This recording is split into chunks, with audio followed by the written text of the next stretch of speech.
baban Khadija mai kawo ka. Lafiya? Yawwa. Me ya faru ne na ga ke ɗaya kike zaune a nan lafiya? Ba kuma ina hutawa ne. In baki dama zan iya zama? Za ka zauna ba matsala. Kai, an na ji daɗi. Yi hakuri ba. Kai, gaskiya ke kyakkyawa ne. Allah ko? Wallahi. Na gode. In baki dama zan ɗan gaya miki wani abu. Muna jin ka. Faɗi maganar ka kai. In ji dai ba za ki je wushi ba.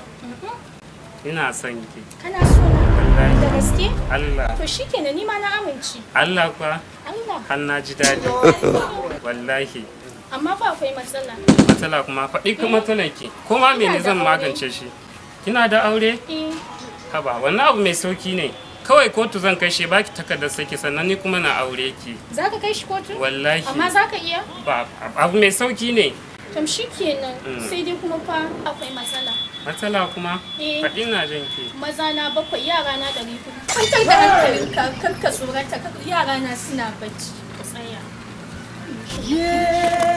Khadija, Maryam, Tanimu.